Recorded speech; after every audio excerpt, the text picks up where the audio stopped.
হযরত আইয়ুব আলাইহিস সালামের শরীরের মধ্যে কুষ্ঠরোগী ছিল। এই কুষ্ঠরোগের কারণে আইয়ুব আলাইহিস সালামের অল বডির মধ্যে কুষ্ঠরোগ হয়ে গেছে, বুকের ভিতর দা পচে গেছে, পিঠের দিক দিয়ে হাত দবর বদ্ধ হয়ে গেছে। আইরে অথচ তিনি নবী, এত বড় নবীরে আল্লাহ শরীরের মধ্যে কিরা দিয়া পরীক্ষাতে ফলাইছে। আইয়ুব আলাইহিস সালাম কই, আল্লাহ আমার অল বডিটা পচাইতে পচাইতে শেষ কইরা ফলাও। ও আল্লাহ, আমার সামনে দিয়া পচা গেলে আপত্তি নাই, আমার পিছন দিকটা পচে গেলে কোনো আপত্তি নাই। আল্লাহ গো আল্লাহ, আমার জিহ্বাটার মধ্যে তুমি কোনো পচন দিও না। জিজ্ঞাসা করা হয় কেন? আইয়ুব আলাইহিস সালাম বলে, জিহ্বাটার মধ্যে পচন না ধরলে আমি আল্লাহর জিকির করতে পারবো। আল্লাহ রাব্বুল আলামিন বলেন, মানুষকে দুইটা পদ্ধতির মাধ্যমে মানুষকে দ্বীনের পথে আনতে হবে। একটা হলো রাইফেল, আরেকটা হলো স্ট্যান্ড গান। ঠিক কিনা? ঠিক ঠিক। পুরা বেহোশ পাটি আমার পিছিয়ে বইস।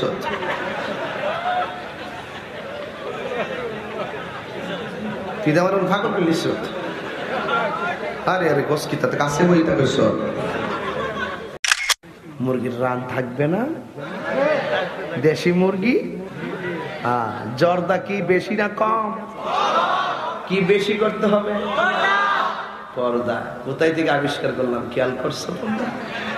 ব্যাখ্যা করে এইটার দিয়ে ওয়াজ করলো, 2 ঘন্টা ওয়াজ করতাম, ভাই পর্দার ওয়াজ করলো। কথা কন, কথা কন, কথা কন, ঠিক কিনা? অহনো সেচ্ছি না, অহনো জায়গার মতো যাইতে পারতাছি না, খালি চতুর্দিক দিয়ে এই ক্ষেত্রে আইলটা বানতাছি। আইল না বানলে পানি দিলে আরেক বেটার খেতে পানি যাইব না। আইল বাইন দিয়ে কথা কম। সকালবেলা কইব, কইও কিচ্ছা কাহিনী কয়ে গেছে, একটা কোরআন শরীফের আয়াত নাই, হাদিস নাই, কোনো শিক্ষা নাই। এর লাগে প্রথম দিতাছি 1 ঘন্টার বুলেটিন, আর লাস্টে একটু জিকির হইব ইনশাল্লাহ। ওই তুমি রাজি আছেন ইনশাল্লাহ? কারা কারা রাজি না হাত তুলে। দিন প্রচারের কাজে নিজেকে দিয়াছ বিলিয়ে, তাই ফেরে কাফেরেরা চিনল না দুষ্ট ছেলেদের পিছু দিল লেলিয়ে। সবার চাইতে বেশি নবীকে মহব্বত করতে হবে। আসো দেখি একটু, তোমার থেকে বিয়ে শাদী করছো তাই না, তাইলে তোমার থেকে একটা ওয়াজ বাইর করি, আসো দেখি সামনে যাই। ইমান কি জিনিস আর মহব্বত কি জিনিস আসল জায়গায় এসে বলছি। এবার যা থাকে কপালে, কথা ইনশাল্লাহ সকালে হবেই। কথা বলেন ঠিক না বেঠিক? এক সাহাবী, আমার নবী যখন ওয়াজ করে, সাহাবীটা কুরার মধ্যে বইয়া বইয়া চোখের পানি ফালায় কান্দে। রাসূল ওই চোখের পানির ব্যাখ্যা, এই লোকটা কেডা উঠছে, এই লোকটা কেডা? না না, ওইটা কেডা কেডা কেডা? বাদাম। বাদাম আর কথা কইও না, বাঙালি আর বিশ্বের মানুষ যে অত বড় ব্যবসা।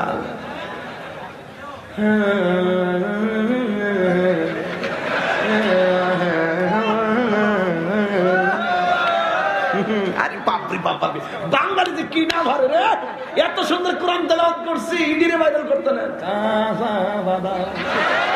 কি যে একটা অবস্থা! দেখ, আমি আবার খুশি হয়েছি, গরিব মানুষটা উঠতে গেছে। ভাইরা আমার, খুব মনোযোগ। এই দেশে সাদা মানুষ আছে না নাই? সুন্দর মানুষ আছে, কালো মানুষ আছে, বুয়া মানুষ আছে, লম্বা আছে, খাটো আছে, মোটা আছে, চিকন আছে। আমরা বান্দা একজন আরেকজনকে তিরস্কার করি, তুই কালো, তুই মুটকা, তুই চিকনা, তুই বামন, এই সেই কত কথা বলি। কিন্তু আল্লাহ খবরদার, আমি আল্লাহ যেমন চেয়েছি আমি সেই রকম ভাবে বান্দাকে বানিয়েছি। কারণ মানুষ আমার গোপন রহস্য। ঠিক কিনা বলেন? আসুন তো দিকে আরেকটু ডিপলি ঢুকি। এই মানুষ ক্ষতিগ্রস্ত, আবার মানুষের ভিতরে কারা কারা ক্ষতিগ্রস্ত অন্তর্ভুক্ত হবে না, আল্লাহ এই আয়াতের পরেই বলতেছেন। কি? একটু গভীর মনোযোগ দিবেন, কথাগুলো বোঝার জন্য বলছি। আল্লাহ বলছেন, ইল্লাল্লাযীনা আমানু ওয়া আমিলুস সালিহাতি ওয়া তাওয়াসাউ বিল হাক্কি ওয়া তাওয়াসাউ বিস সাবর। আল্লাহ বলেন নিশ্চয়ই মানুষ ক্ষতিগ্রস্তের মধ্যে আছে, তবে যারা ইমানদার আর নেক আমল করে সহকের উপদেশ দেয় আর ধৈর্যের উপদেশ দেয় তারা ছাড়া। তাইলে বোঝা গেল মানুষের জন্য জান্নাত আবার মানুষের জন্য জাহান্নাম। ক্লিয়ার কথা, কথা বলেন ঠিক কিনা বলেন? পরিষ্কার কথা। আমি মানুষকে বানিয়েছি খুব মায়া করে। কোন মানুষ দুজকে যাক সেটা আল্লাহর কাম্য নয়। আল্লাহ ভালো পথে চলে, কোন পথে চলে আপনাকে বেহেশতে যেতে পারবেন সেটা বোঝার জন্য একটি বিবেক দিয়েছে। দেখবেন সিএনজির পিছনে লেখা থাকে বিবেক সবচাইতে বড় আদালত, আবার সিএনজির পিছনে লেখা থাকে আমি ছোট, আমাকে ধাক্কা দিবেন না। কথা বলেন ঠিক কিনা বলেন? আমি কি দিয়ে আপনাকে বোঝাবো? আজকে বহুত বড় লোক গরিবের গলায় ধাক্কা মারে, আরে পিছনে ট্রাক যেন সিএনজি কে ধাক্কা না দেয়, সিএনজির ভাষায় মানুষ লিখে দেয় আমি ছোট, আমাকে মারবেন না, আমি ছোট, আমাকে ধাক্কা দিবেন না। বিবেক সবচাইতে বড় আদালত। আর আমরা রাসূল দুনিয়া থেকে যাওয়ার সময় দুটি কথা বলেছিলেন, এক সালাত সালাত সালাত, দুই আয়েশা ও আয়েশা শোনো এতিমকে ধাক্কা দিও না, এতিমের সঙ্গে রূঢ় ব্যবহার করো না।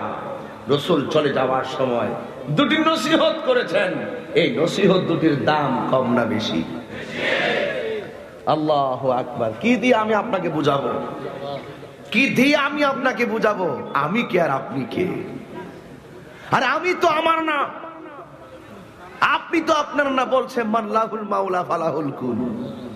ঠিক না? আপনি আসেন তো হুজুর, যাবেন গিয়া? আচ্ছা তাহলে আরাম করেন ইনশাআল্লাহ।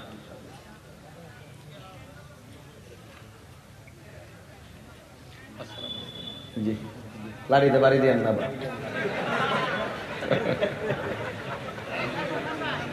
কারণ এই মুরব্বীরা লাঠি বেড়ে খাই তাই রয়েছে। কথা ঠিক না বেটি? এই বাড়ি খাইলে লাভ আছে না নাই? লাভ আছে। কেউ আমরা আলেম শূন্য হয়ে যাচ্ছি হুজুর, আমরা আলেম শূন্য হয়ে যাচ্ছি, আমরা মুরব্বী শূন্য হয়ে যাচ্ছি। এই যে পাগলা কয় সবাই না, আরে নবীর পাগল হইতে বলে লাভ আছে না নাই? গাউসে পাকের পাগল হইতে বলে লাভ আছে না নাই? আজকের মাহফিল তার ধারাবাহিকতা মাত্র, আজকের মাহফিল তার ধারাবাহিকতা মাত্র, ঠিক কিনা? দিনে দিনে এই দরবারের অবস্থা কি বাড়তেছে না কমতেছে? মাদ্রাসাটা হয়ে গেলে বুঝবেন এমন ছাত্র এই মাদ্রাসায় পড়বে, একদিন সময় আসতেছে ইনশাআল্লাহ। ইনশাআল্লাহ দুরূদ শরীফ পড়েন, মন ঠান্ডা হয়ে যাবে ইনশাআল্লাহ। আল্লাহুম্মা সাল্লি। আমার পিছন দিকে ছবি তুলি, আমার মাথা ভালো ওই পুরো থেকে পুলিশ এই দিকে লয়ে লে দা তোমরা আমার মাথা লয়ে পাবলিকে তুলতে স্যার। আরে মেরা সাসে একসাথে খাইছি, একসাথে বললাম খারাপ লাগছে হুজুর? ঠিক আছে জি। আপনার কষ্ট পাইতেছেন মনে হইতেছে? সবাই দূরে সরে এই দিকে কথা বলবেন না, নিষেধ। আর বসাতে হবে না, যে যেখানে জায়গা পায় সেখানে বসবে। তাহিরি তো চলে এসেছে, এখন এত কথা কিসের? এখন তো এমনি ঠিক হয়ে যাবে এগুলা। কথা বলেন ঠিক কিনা বলেন? আজকের মাহফিলে মা বোনরা আসছে না নাই? আমি মা বোনদের ওয়াজের শুরুতে বলে যাই, মা এই সিলেটের মানুষ বেশি পান খায়, কিন্তু পানে জর্দা কম খাবেন, পর্দা বেশি করে করবেন। একটা ভার্সন দিয়ে গেলাম, জর্দা কি করতে হবে? কম খেতে হবে, পর্দা বেশি করে করতে হবে। জর্দা খাওয়া ফরজ নয়, পর্দা করা ফরজ।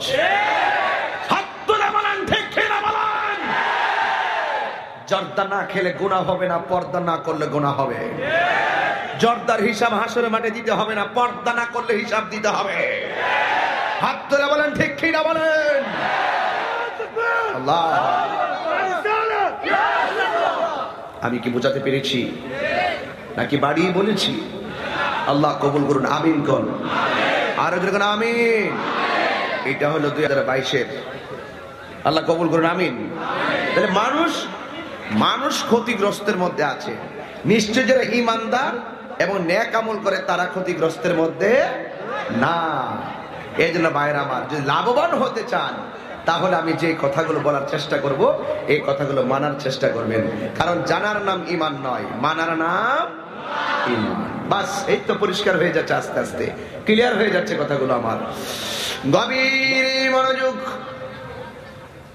নীরব থাকা লাগবে। আল্লাহ কোরআনে বলছেন, নবমণ্ডল ভূমণ্ডলে আমার আল্লাহ অনেক কসম করেছেন, এর মধ্যে একটা কসম হলো ওয়াল আসর, সময়ের কসম। ওয়াল আসর, আসরের কসম। আল্লাহ যখন কসম খায় শব্দটা গুরুত্ব আছে না নাই? আল্লাহ রাব্বুল আলামিন বলেন, ইন্নাল ইনসানা লাফি খুসর, নিশ্চয়ই মানুষ ক্ষতিগ্রস্তের মধ্যে আছে। ইল্লাল্লাযীনা আমানু ওয়া আমিলুস সালিহাত, নিশ্চয় যারা নেক আমল করবে, নিশ্চয় যারা ঈমানদার, যারা হকের দাওয়াত দেয় এবং ধৈর্যের উপদেশ দেয়, এরা সারা সব ক্ষতিগ্রস্তের মধ্যে যাবে। এই জন্য এই সূরা থেকে 4টা জিনিস আমি বের করেছি। তাফসীরের মধ্যে তাই লেখা আছে, এই সূরার মধ্যে 4টা গুণ বের হয়েছে। এই 4টা গুণ যার জীবনে থাকবে তার জীবনেও ক্ষতিগ্রস্ত পড়তে হবে না। এর মধ্যে একটা হলো ঈমান, জোরে কোন একটা কি? 2 নম্বর হলো আমল, 3 নম্বর হলো দাওয়াত, 4 নম্বর হলো সবর। এই 4টা জিনিস যার জীবনে থাকবে সে কখনো ক্ষতিগ্রস্ত হবে না। একটাবার খেয়াল করে দেখুন, একটাবার খেয়াল করে দেখুন, আল্লাহ রাব্বুল আলামিন আমাদেরকে বানিয়েছে, কিন্তু আমরা দিনের দাওয়াত দেই। কিন্তু আমি তাহিরের দিকে একটু খেয়াল করেন, আমি যখন রাস্তা দিয়া চলি, আমার জীবনে আমার গাড়ি রাস্তার মধ্যে দাউ দিয়া, লাঠি দিয়া, কুবাইয়া, ডিল মাইরা 23 বার আমার গাড়ি ভেঙেছে। এখন যদি আমি ইচ্ছা করতাম, আমি তাদের গাড়ি আমার জন্য একদিনে 26টা কেন 46 বার বাঙ্গা তাহিরির জন্য ব্যাপার না? পারতাম কিনা বলেন? এটা কি আমার লাগে ব্যাপার? হাই কমন নাই হয়ে যাবে। কথাগণ ঠিক কিনা? কিন্তু এটার নাম কি ইসলাম? কথাগণ না করে, এটার নাম কি ইসলাম? আমার গাড়ি ভেঙেছে, আমি কারো গাড়ি ভাঙ্গি নাই, আমি কোন ভক্তকে বলি নাই যে এমুক জায়গায় গাড়ি ভাঙছে, কমিটিরও বলি না এমুক জায়গায় গাড়ি ভাঙছে। কিন্তু আমার আল্লাহ রাব্বুল আলামিন বলেন, নিশ্চয়ই মানুষ ক্ষতিগ্রস্তের মধ্যে আছে। 4টা গুণ যার মধ্যে থাকবে সে কোনোদিন ক্ষতিগ্রস্ত হবে না। এর মধ্যে একটা হলো ধৈর্য, জোরে কোন সুবহানাল্লাহ। একটা কি? একটা হলো ধৈর্য। এই জন্যই তো দেখবেন নামাজ ইবাদত, রোজা ইবাদত, হজ ইবাদত, যাকাত ইবাদত, জিকির ইবাদত, সব ইবাদত।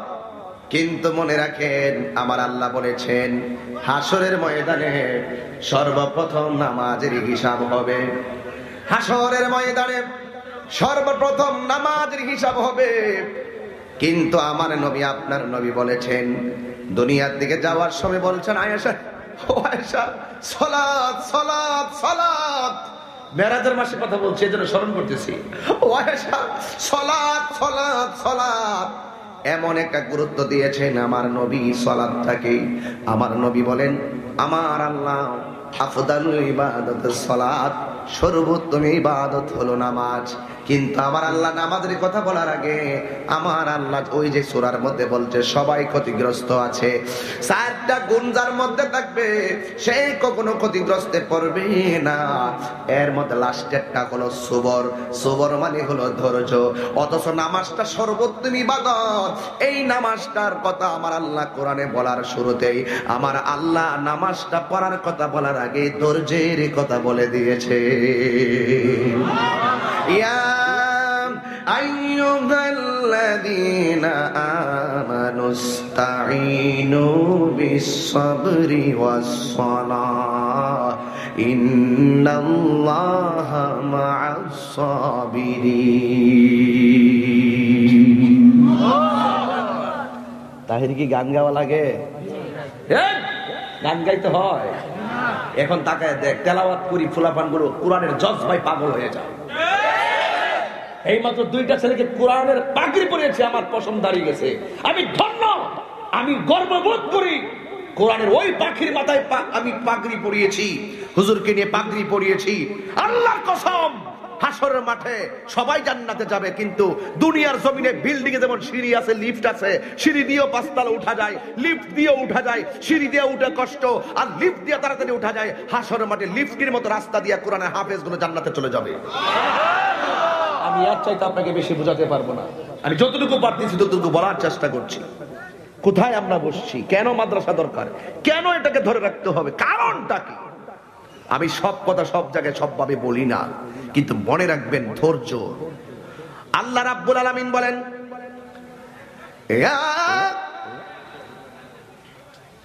এই লোকগুলো আমার ওয়াজ করতে দিব না, না এটা দুঃখজনক, আমি খুব কষ্ট পাই এগুলো। আমার একটা অভ্যাস আছে, যদি একটা কথা বলে আমার কানে আওয়াজ আসলে আমার মেজাজ খারাপ হয়। আমি স্বয়ং আল্লাহর কোরআন তেলাওয়াত করতেছি, বলছি কথা বলা যাবে না, এটা ফাইনাল কথা।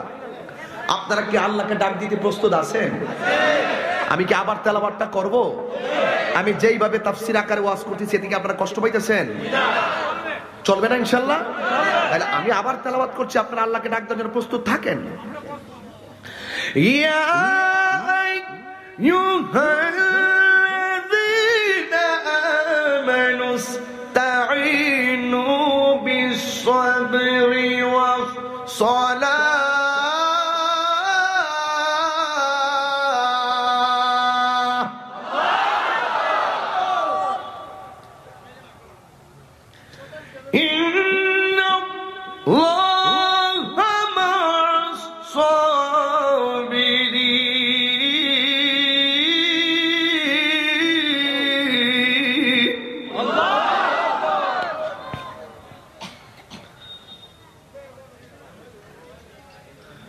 আমার আল্লাহ কোরআনে বলেন, নিশ্চয়ই সব মানুষ ক্ষতিগ্রস্ত। কেন জানোনি? এই যে মোবাইল এই মোবাইল বলে মানুষের নীতি শেষ হয়ে গেছে, এই মোবাইল বলে মানুষের মাথা নষ্ট হয়ে গেছে। আর গণ্যা 20টা বছর গণ, আমি মরে গেল, আমি একটা আইডিয়া করে কথা বলি, ধারণা করে কথা বলা ঠিক না, এরপরে আমার মনের কি বিষয় বলি। 20টা বছর পরে দেখবা বাংলাদেশে এই মোবাইলের কারণে মৌলিক শিক্ষার হার কমে যাবে, কাগজের টাকাও শেষ হয়ে যাবে, থাকবে না সেই টাকা। ব্যাংকে যদি কোনো টাকা থাকে সব উঠাইলেন, উঠায় স্বর্ণ কিনেন, এগুলা বেইমানি হবে না। মাটিতে ফালাইতেন, মাটিতে জায়গা কিনেন, ফালাই রেখে এটি বেইমানি করতো না। মনে রাখবেন কথাগুলি, লিখে রাখেন। আর এখন দেখছেন না ইউক্রেন আর রাশিয়া শুরু হয়ে গেছে না, এর চাইতে ভয়ঙ্কর অবস্থা সৃষ্টি হবে। আপনারা প্রস্তুত থাকেন। ভরসা একজনের উপরে, জবানটা খুলে বলেন তিনি কে? ফিলিস্তিনে আক্রমণ করার পরে, মসজিদ আকসার উপরে বোমা মারার পরে কত আক্ষেপ ছিল মুসলমানদের। এখন দেখো, হিসাব মিলাইয়া দেখো, ঠিক এমন পাগল হয়েছিল 2 বছর আগে। এইভাবেই একজন একজনকে বাইরে ফেলাইবে, দৈরে ফেলাইব, রাষ্ট্র দখল করে ফেলাইব, অস্ত্র এইভাবে প্রদর্শন করে, আমার ক্ষমতা বেশি, আমার ক্ষমতা বেশি। আল্লাহর কসম, করোনা মহামারী দিয়ে পুরো বিশ্বটাকে স্তব্ধ করে দিয়েছে।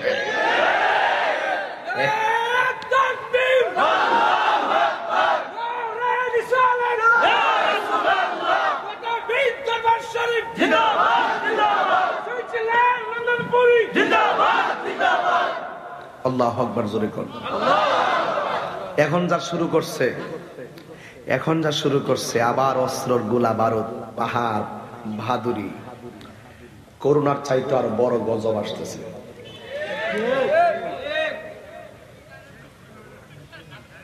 এই গজব তো মহামারী তো দেখা যায় না, দেখা যায় এখন দেখা যাবে কেমনি গজবটা আসতেছে। এটা লিখে রাখেন কাগজে, কাজে লাগবে সময় মতো। এই জন্য আমার যুবক ভাইরা, মানুষ ক্ষতিগ্রস্তের মধ্যে আছে। যার মধ্যে ধৈর্য থাকবে, যার মধ্যে দাওয়াত থাকবে, যার মধ্যে আমল থাকবে, যার মধ্যে ঈমান থাকবে, সে কখনো ক্ষতিগ্রস্তের সম্মুখীন হবে না। এই জন্য আমার ভাইরা, ধৈর্যের কথা বলছিলাম। ধৈর্য কি জিনিস? আল্লাহ রাব্বুল আলামিন বলেন ওয়ালানাবলুওয়ান্নাকুম বিশাইইম মিনাল খাউফি ওয়াল জু'i ওয়া নাকসিম মিনাল আমওয়ালি ওয়াল আনফুসি ওয়াত থামারাত ওয়া বাশশিরিস সাবিরিন।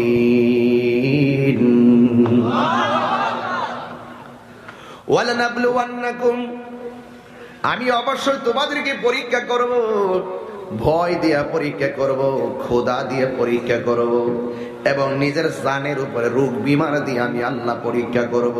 আমার সমাজের ভিতরে জ্বরের রোগী আছে না নাই?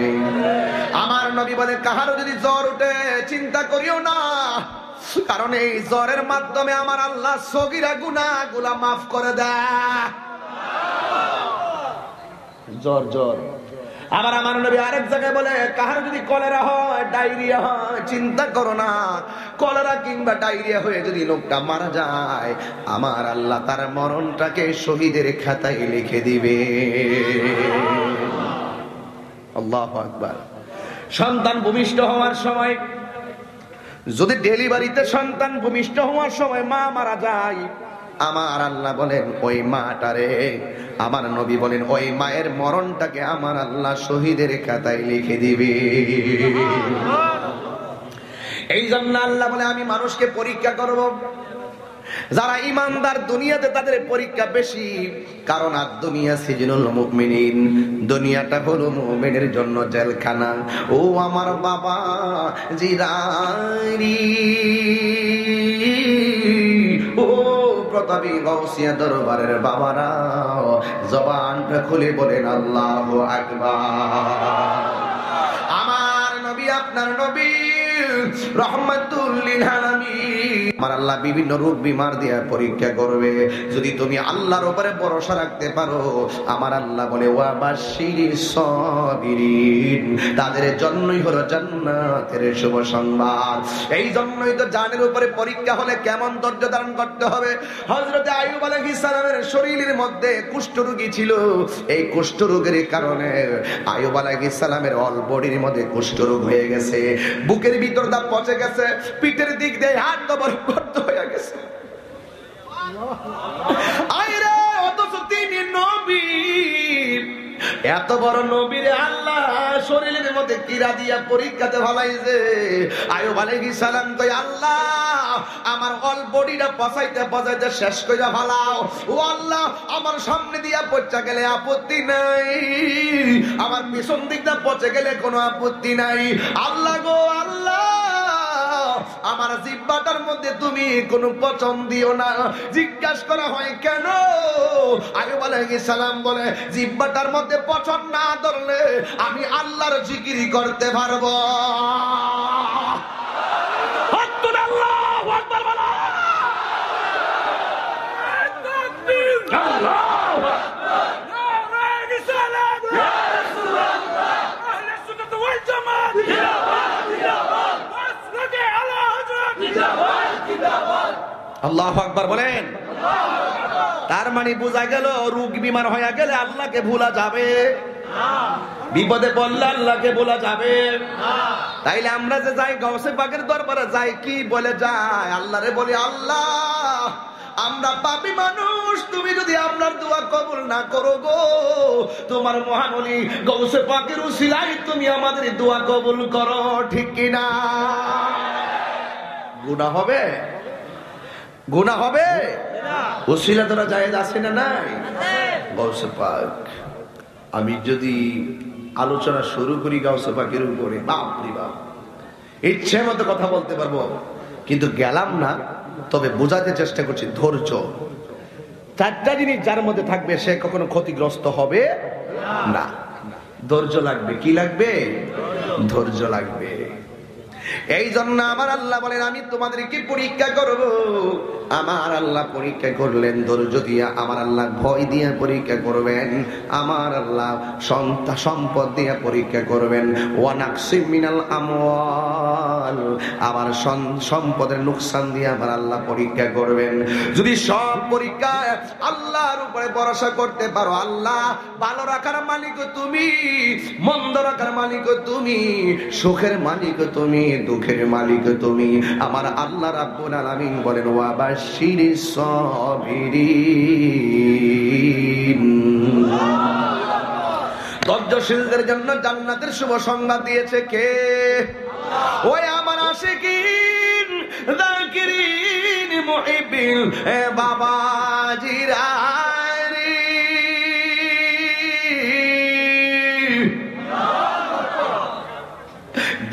এক নম্বর গেল ধৈর্য, 2 নম্বর হলো দাওয়াত। এই দাওয়াতটা যার মধ্যে থাকতে হবে। এই দাওয়াতটা দিতে যাই আমরা ভুল করতেছি। এই দাওয়াতটা দিতে গিয়ে আমরা অনেক সময় মনে করি জোর কইরা ইসলাম ধর্মে নিয়ে আসবো, এটা নিষেধ আছে, কথা কোন ঠিক কিনা বলেন? আমরা মনে করি গাইলাইয়া ইচ্ছা মতো সাফাবাজি কইরাই মানুষকে দ্বীনের পথে নিয়ে আসবো। না না, আমার নবী এমন ভাবে মানুষকে দ্বীনের পথে আনে নাই। নবীর আহলে বাইত যারা, তারা এমন ভাবে দ্বীনের পথে মানুষকে আনে নাই রে বাবা। মানুষকে কিভাবে দ্বীনের পথে আনতে হবে, ওই এই প্রক্রিয়াটা যেই মানুষের মধ্যে জানা থাকে, এই মানুষটা কোনোদিন ক্ষতিগ্রস্তের মধ্যে পড়বে না। আমার আল্লাহ রাব্বুল আলামিন কোরআনের মধ্যে বলেছেন উদউ ইলা সাবিলি রাব্বিকা বিল হিকমাতি ওয়াল মাউইজাতিল হাসানা। আল্লাহ রাব্বুল আলামিন বলেন মানুষকে দুইটা পদ্ধতির মাধ্যমে মানুষকে দ্বীনের পথে আনতে হবে। একটা হলো রাইফেল, আরেকটা হলো স্ট্যান্ড গান, ঠিক কিনা? ঠিক ঠিক। পুরা বেহোশ পাটি আমার পিছে বইস।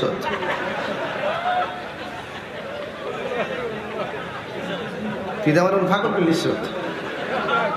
আরে আরে গোস কি তাতে কাছে বইটা কইস। কষ্ট দিচ্ছে আপনারা? সত্যি করে বলুন আমার ধারাবাহিকতাকে ঠিক আছে? কয়টা গুণ লাগবো? একটা হলো ঈমান, একটা কি? 2 নম্বর, 3 নম্বর দাওয়াত, 3 নম্বর, 4 নম্বর সবর, 4 নম্বর সবর, ঠিক না? সবর। এই ধৈর্য দান করছেন ঠিক তো? 30 বছর বাড়িয়েছে দরবার। ধৈর্য আর হিকমত না থাকলে সম্ভব। আজকে যারা এত বছর আগে যারা 11 শরীফের বিরোধিতা করতো, যারা এই গাউস পাকের নাম শুনলে অন্তর আগুন ধরে দিত, এখন বাধ্য তারা গাউসিয়তের পতাকা তলে আসতে। কথা বলেন ঠিক কিনা বলেন? আসতেই হবে। তাহিরির বিরুদ্ধে কি কম করে? তাহিরির বিরুদ্ধে কি কম করেও? আইবার আগে একটু দোকান ফাটে বইয়া শুরু জায়গায় আইতাছে, নাচুন্না ডাইতাছে, গান গাউন্না ডাইতাছে, বন্ড ডাইতাছে, মাজার ফুজারি ডাইতাছে। আবার এরাই কইলাম সামনে আয়া বইয়া আওয়াজ শুনতেছে। আওয়াজটা আসতে হইছে রে, জোরে বলো ঠিক কিনা বলো। আর হেকিদারে কইল কথাটা। না না, ওই যে হে আবার আতো তুলছে। বাবা সুরি তো সুরি, আবার সিনা ফরাত করে ফরাত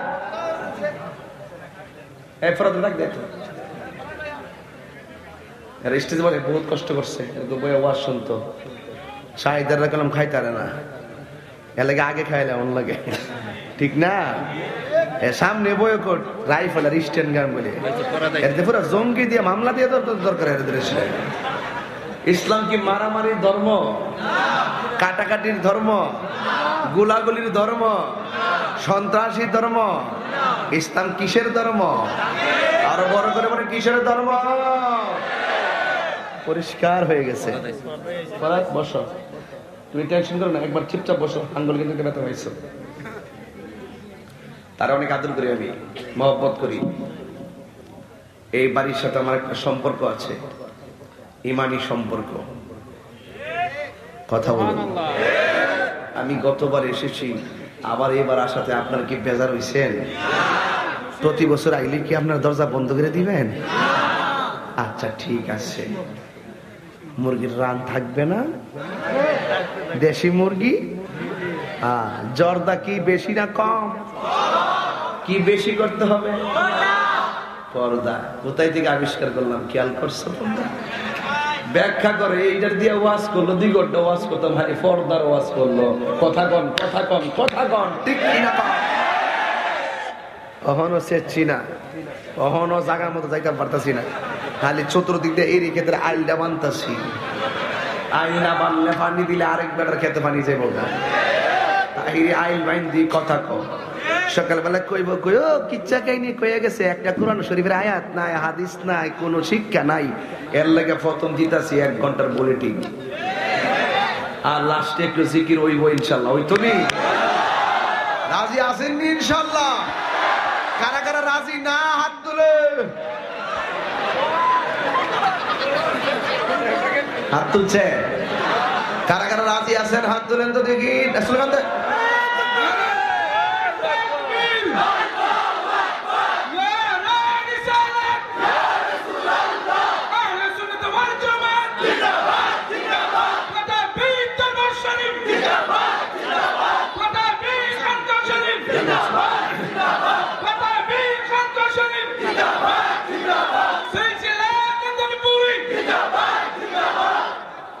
আল্লাহু আকবার, জোরে কর।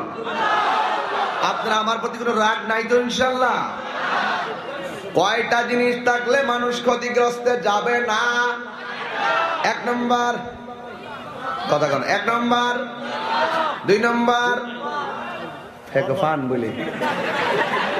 তোর কি ওয়াজ করতে দিবে আমারে? আরে বুঝতে নাই। 1 নম্বরে ঈমান, 1 নম্বরে কি?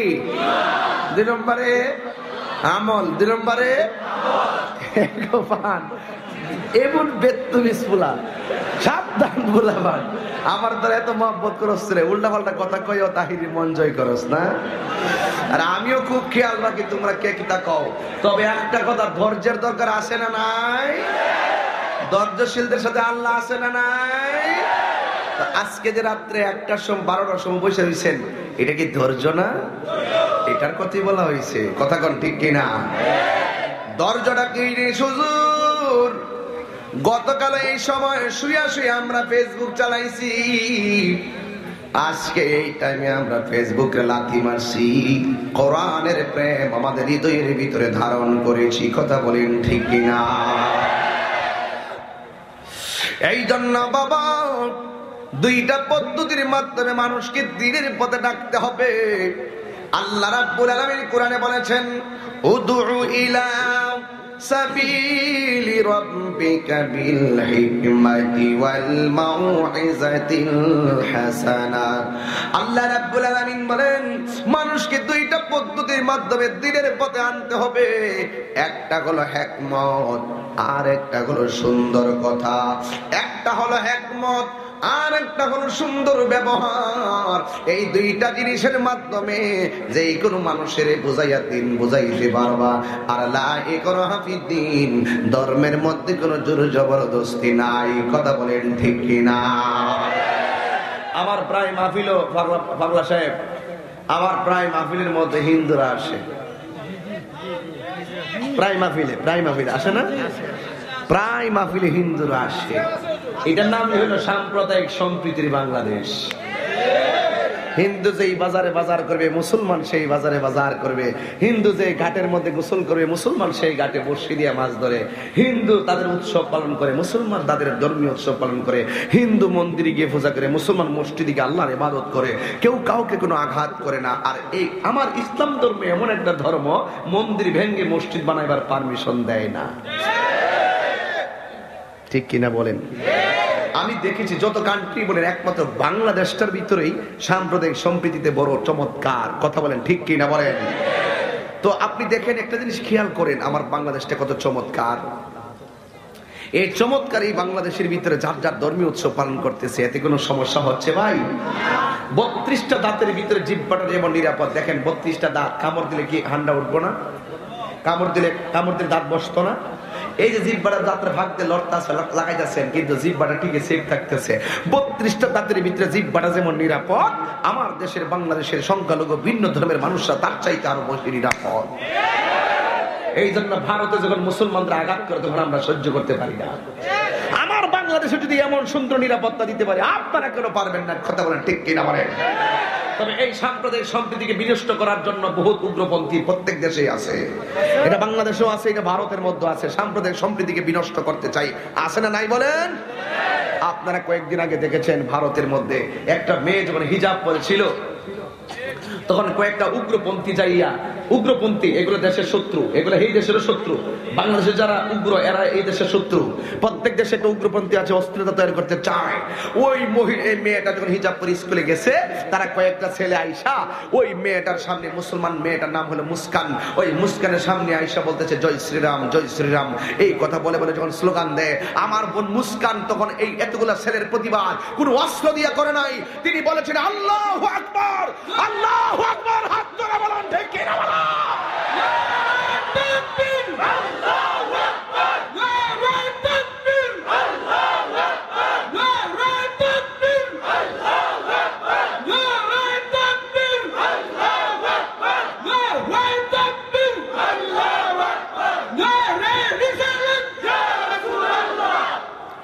আজকে আমাদের আল্লাহু আকবার আওয়াজ কোলাউড়া যায় না, আমাদের আল্লাহু আকবার আওয়াজ রবির বাজার যায় না, আমাদের আল্লাহু আকবার আওয়াজ প্রতাপী পার হয় না। আমাদের মুখে আল্লাহু আকবার, অন্তরে মুনাফিকি। একবার তাকিয়ে দেখো, আমার মুস্কান যখন আল্লাহু আকবার বলেছিল, তার ঈমানি তেজ এত বিশাল ছিল, একবার আল্লাহু আকবার বলার কারণে সারা বিশ্বে আল্লাহু আকবারের জয়ধ্বনির পতাকা পথ পথ করে উড়েছিল। হাত তুলে বলেন ঠিক কি না বলেন?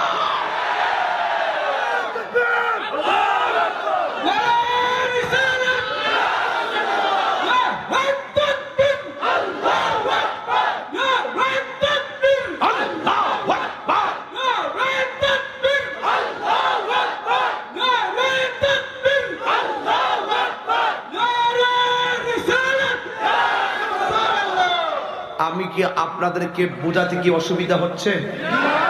আমি কি আপনাদেরকে মূল মেসেজটা দিতে পারতেছি? ধৈর্য। দেখো মুস্কান সঠিক দাওয়াতটাই দিছে, কোন প্রতিবাদ লাঠি দিয়ে নয়, হিকমতে ওরা ওদের স্লোগান দিয়েছে, মুস্কান মুস্কান স্লোগান দিয়েছে। তুমি তোমারটা চালিয়ে যাও। দেখেছো না, মুসলমানরা একবার ঘুরে দাঁড়িয়ে যাও, ঘুরে দাঁড়িয়ে গেলে খবর আছে। মুস্কান দাঁড়িয়ে যাও, দেখবে খবর আছে। যে কোনো কাছে ঐক্যবদ্ধভাবে ঘুরে দাঁড়িয়ে যাও, দেখবে বিজয়ের পতাকা তোমাদের হাতে। তবে শর্ত দুইটা, একটা হলো হিকমত, আরেকটা হলো সুন্দর ব্যবহার। এই দুইটা পদ্ধতি যার ভিতরে থাকবে তার পক্ষে যে কোনো খেদমত করা সম্ভব। আমাকে যখন বিভিন্ন সময় বিভিন্ন কথা বলে, তখন আমি এসে তাদের ধারণাকে পাল্টে দেই। বহুত জায়গায় যাই যেখানে গিয়ে আমার কথা বলা সম্ভব না, ওখানে আমি ঢোকাই সম্ভব না। কিন্তু অনেক মানুষ রাস্তাঘাটে কত কথা বলে, কিন্তু আমি ওয়াজের মাঠে বসে আমি তাদের ধারণাটা ভেঙে দেওয়ার চেষ্টা করি। তোমরা পেছন থেকে তাহির বিরুদ্ধে যাই এডিটিং বক্তব্য দেখে বিরূপ মন্তব্য করো না কেন। আসলে আমি তাহির এত পাগল নই যে এই দিনের মজলিসটাকে আমি হাসির পাত্র বানাবো। যারা আমাদের দীর্ঘ 2-2.5 ঘন্টার বক্তব্যকে কেটে নিয়ে খণ্ডিত অংশকে বিকৃত করে মানুষের সামনে আমাদেরকে প্রশ্নবিদ্ধ করার চেষ্টা করে, তাদের এখনো কর্মকাণ্ডের বিরুদ্ধে রুখে দাঁড়ানোর জন্যই আমি তাহিরি একটু হিকমত প্রয়োগ করে কথা বলি। তাই বলে সেটা আমার জন্য অপরাধ নয়। আমি মানুষের মনের মাধুরীতে মিশে কথা বলি, এটা কি আমার অপরাধ? আমি বলেছি জর্দা কম খাও, পর্দা বেশি করে করো। আপনারা এটাকে মনে করবেন একটা ডায়লগ, আসলে ডায়লগ না, এটাই সঠিক। আপনারা জানেন বহুত মানুষ আছে জর্দারে বাবা কয় বাবা জর্দা দাও, মুর্শিদরে বাবা কইলে ফতোয়া দেয়। আপনি বুঝেন কোথায় যাচ্ছেন আপনারা? আপনি আরেকটু খেয়াল করে দেখেন, আজকে এই বাবা ওই বাবা, আসলে আরেকটা গোপনে গোপনে বাবা চলে যুবকদের মধ্যে। বাবা, ইয়াবা, ফেন্সি, গাঞ্জা, এগুলো কি চলবে? আমার যুবকদেরকে বলছি, যুবক আমি তো চ্যালেঞ্জ করে বলতে পারি, তোমরা যুবকরা যদি ঘুরে দাঁড়িয়ে যাও, এই সমাজ থেকে নেশা দূর করতে মাত্র 6 ঘন্টার ব্যাপার। তোমরাই পারবে, আমার মন বলছে তোমরাই পারবে, তোমরাই পারবে। যুবক পারে না বলতে শব্দ নাই, যুবক পারে না বলতে শব্দ নাই। আমার সামনে তদন্ত ওসি মহোদয় বসে আছেন, আমার সামনে থানার দায়িত্ব কর্তব্যরত অনেক কনস্টেবল গুলো বসে আছেন, এসআই মহোদয় বসে আছেন।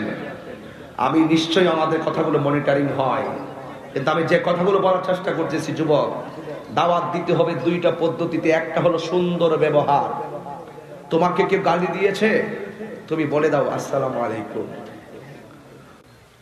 আমি ওই দিনে বলে আসছি, যদি কেউ আমার রাস্তার মোড়ে দাঁড়িয়ে আমার বিরুদ্ধে কথা বলে, তুমি যদি সেটা শুনতে পারো যে আমি তাহিরি বদনাম করতেছে, তাকে বলবা ভাই তাহিরিকে তুমি দেখতে পারো না? কই দেখতে পারি না। আসলে পারো না?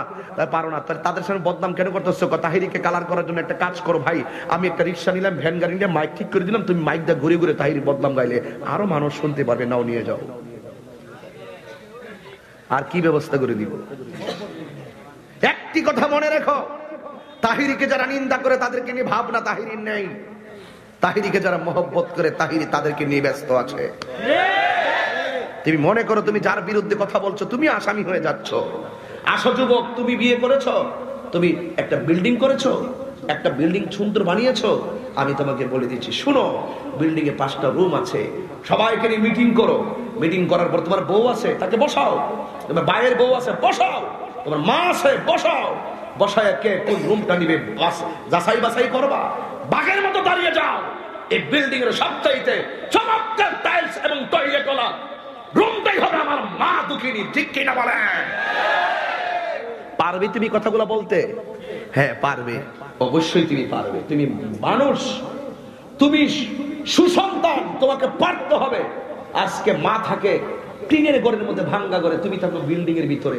আমি কি বলতেছি বুঝো না? তুমি বলছি সুন্দর ব্যবহার তৈরি করো, তুমি সুন্দর কথা বলো, হিকমত করো, তুমি বলে দাও। তুমি ভয় পাবে কেন? তুমি কি কাপুরুষ?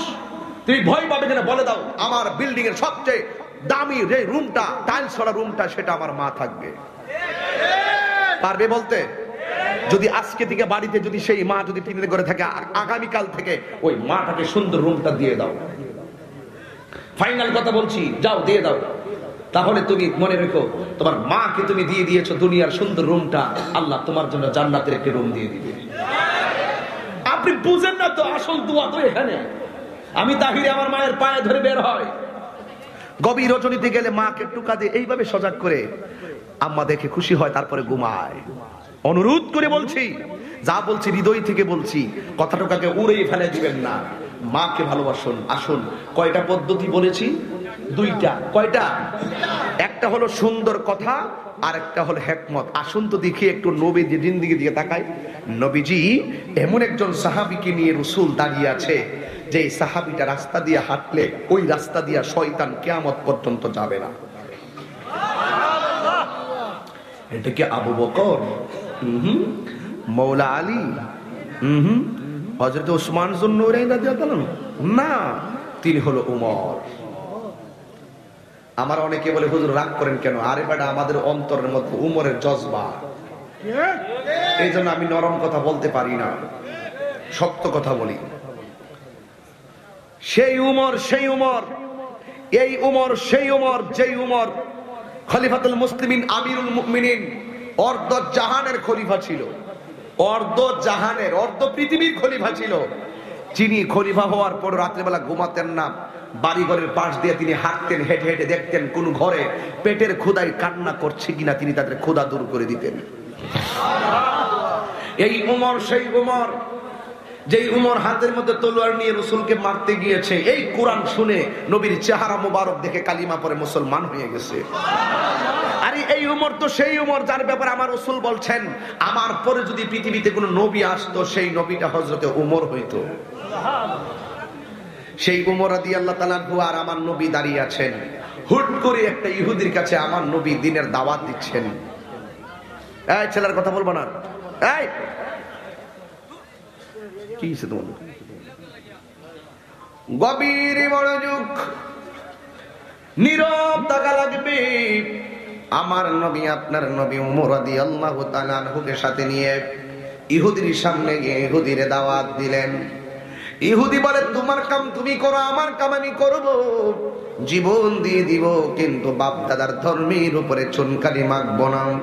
এই কথা বলার পরে আমার নবী বলছে তুমি যাই করো না কেন, তোমাকে যিনি বানিয়েছেন তার দরবারে তোমাকে যেতে হবে, তোমাকে আল্লাহ বানিয়েছেন, আল্লাহর কাছেই তোমার জবাব দিতে হবে। এই কথা বলার পর ইহুদি কই মুখে মুখে কথা বলো। এই কথা বলার পর ইহুদি বেঈমান আমার নবীর গাল মুবারকে একটা থাপ্পড় মেরে দিয়েছে। জোরে জোরে বলুন নাউজুবিল্লাহ। আমার নবীর থাপ্পড় মারলো, যেই মাত্র নবীর থাপ্পড় দিল, সাথে কিন্তু হযরত ওমর রাদিয়াল্লাহু তাআলা আনহু ডাক দিয়ে বলে ইয়া রাসূলুল্লাহ, ইয়া হাবিবাল্লাহ, নবী গো, আমার বাবা একবার আপনারে পাগল বলছিল। আমি ওমর বাবারে বলছিলাম বাবা আপনি কি বলেছেন? আমার বাবা খাত্তাব বলছিল ওমর তুমি যেই নবীর পিছনে ঘুরো এই নবী একটা পাগল। আমার বাবা যখন আপনি নবীরে পাগল বলছিল, মুখের কথা বলার কারণে আমার তলোয়ারটা বের করে আমার বাবার গলাটা ফেলে দিয়েছি, কিন্তু আমার সামনে আপনাকে গাল মুবারকের মধ্যে একটা থাপ্পড় মেরে দিয়েছে। আমি উমর মানতে পারি না গো নবী, আমার একবার অনুমতি দেন, আমি তার কল্লাটা উড়াইয়া ফালাইয়া দেই। আমার নবী বলে উমর ধৈর্য ধারণ করো, ধৈর্য ধারণ করো। এই কথা বলার পরে উমর হাতের মধ্যে তলোয়ারটা লইয়া দাঁড়াইয়া রইছে। নবীর আদেশের বাইরে সাহাবারা কাজ করে না। বন্ধুরে আমার, ও যুবকের দল, এবার আমার নবী যখন ওমর রাদিয়াল্লাহু তাআলা আনহুকে থামতে বললেন, ওমর রাদিয়াল্লাহু তাআলা আনহু থাইমা গেলেন। একটু পরে আমার নবী ওমর রাদিয়াল্লাহু তাআলা আনহু তাকায়া দেখতেছেন আমার নবী ইহুদির থাপ্পড় খাইয়া আমার নবী একটা প্রতিবাদন করে নাই, না কইরা আমার নবী আস্তে আস্তে ওমরের কাছে ওই লোকটার কাছে গেল। ওমর রাদিয়াল্লাহু তাআলা আনহু মনে মনে ভাবলেন আমার নবীরে যদি আর একবার থাপ্পড় দেয়, আমার নবী আমারে নিষেধ করলেও আমি তারে মাইরা দরকার জাহান্নামে চলে যাবো, এরপরও আমার নবীর বদন মোবারকে আঘাত দিলে আমি সহ্য করতে পারবো না।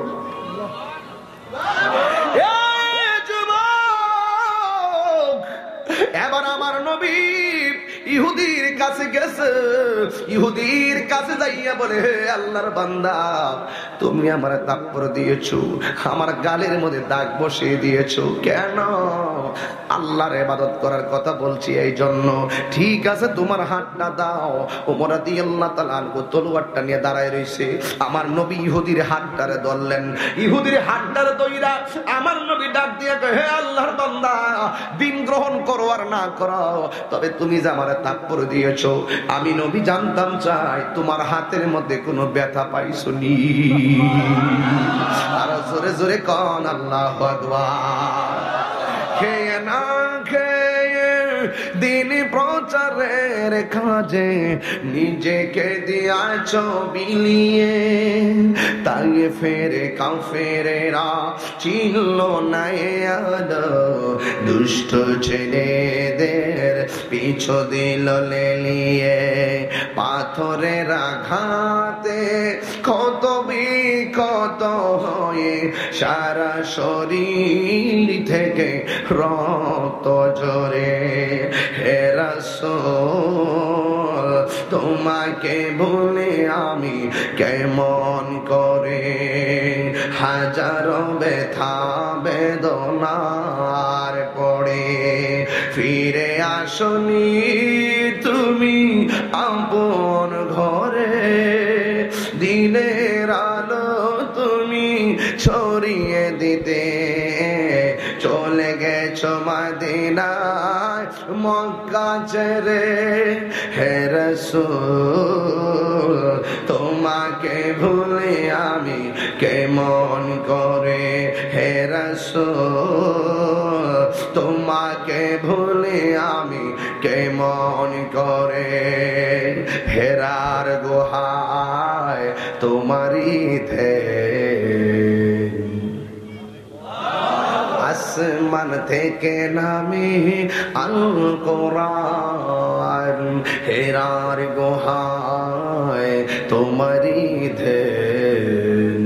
আসমান থেকে নামে আল কোরআন, ভাঙলো সবার ভুল তোমারই ওপরে, আসলো কোরআনের ছায়া তোলে, খালিদ ওমর আলী আবু বকর ইসলামী ঝান্ডা নীল যে তোলে।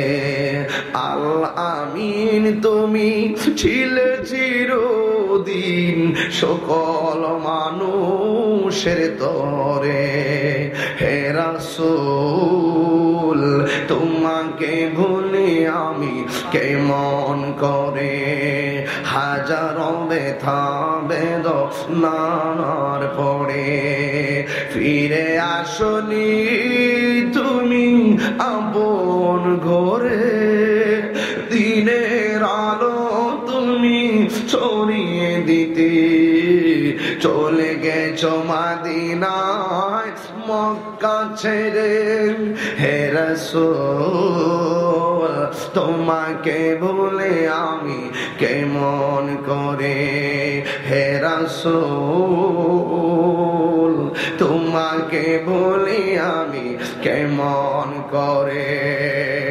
হো বন্ধুরি, যদি গায়ে শক্তি থাকে জবান খুইলা বলো আল্লাহু আকবার।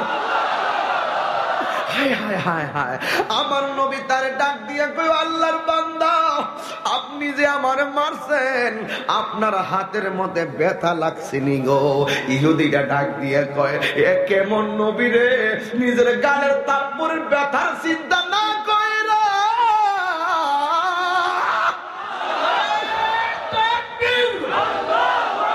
খবর লয় না। আমার আল্লাহ বলছেন, উদউ ইলা সাবিলি রাব্বিকা বিল হিকমাতি ওয়াল মাউইজাতিল হাসানা। হিকমত লাগবে, প্রতিশোধের নাম ইসলাম নয়, ক্ষমা করে দেওয়ার নামই হলো ইসলাম। এই জন্য যুবক আমার নবী বলেন, ক্ষমা করাই মহৎ গুণ, দূরে ঠেলে দেওয়ার নাম ইসলাম নয়, কাছে টানার নামই হলো ইসলাম। তাহিরি খারাপ, অসুবিধা নাই, দূরে ফেলাইয়া দেন না, কাছে আসেন, আইসা আমারে বুঝাইয়া আপনি আপনার দলে আমারে নিয়ে নেন।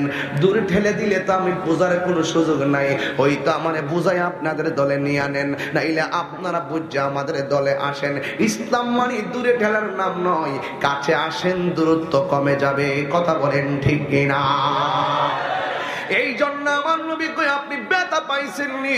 ইহুদি ডাক দিয়া কই, নবী গো আপনার ব্যথার খবর নেন নাই, আপনি আমার ব্যথার খবর নিয়েছেন। আমি ভুল করেছি, অন্যায় করেছি, আমি আসলে কার বদন মোবারকে থাপ্পড় মেরেছি, আমি কার শরীরের মধ্যে আঘাত করেছি, আমি কার মেরেছি। যেই নবী প্রতিশোধ নেয় না, আসলে এই ধর্মটাই সঠিক ধর্ম। ওই ইহুদিটার সাথে সাথে ডাক দিয়া বলে, ইয়া রাসূলুল্লাহ নবী গো, ও মায়ার নবীজি, আপনি আর দেরি কইরেন না, আমার কালিমা পড়াইয়া মুসলমান বানায়া দেন। সুন্নাত নয় শুধু নির্জনে দেনে যাওয়া, আর সুন্নাত হলো পাথরের আঘাতে খাওয়া। ঠিক কিনা? সুন্নাত নয় শুধু মজলুম সহায়ক, সুন্নাত উহুদের জালিমের প্রতিরোধ, মোহব্বতে তার সুদিনের সাথী তুমি। শহীদ ফারুকের কথা মনে আছে কি? আরো কিছু সুন্নাত আছে তুমি জানো কি? জানলিও জীবনে কখনো তা মানো কি? জানলেও জীবনে কখনো তা মানো কি? জোরে কে আল্লাহু আকবার বলবেন না? এই জন্য আল্লাহ বলেন, উদউ ইলা সাবিলি রাব্বিকা রাব্বিকা বিল হিকমাতি ওয়াল মাউইজাতিল হাসানা। দুইটা পদ্ধতির মাধ্যমে মানুষকে দ্বীনের পথে আনতে হবে। একটা হলো হিকমত, আর একটা হলো সুন্দর ব্যবহার। এরপরে গেল দাওয়াত। 3 নাম্বার আমার আল্লাহর 3 নাম্বার হলো নেক আমল। এই নেক আমল যার জীবনে থাকবে তার মুখের কথার মূল্যায়ন মানুষে বেশি দিবে। যে এই লোকটা 5 ওয়াক্ত নিয়মিত নামাজ পড়ে, এই লোকটা ঘরের মধ্যে বড় সম্মানিত থাকে।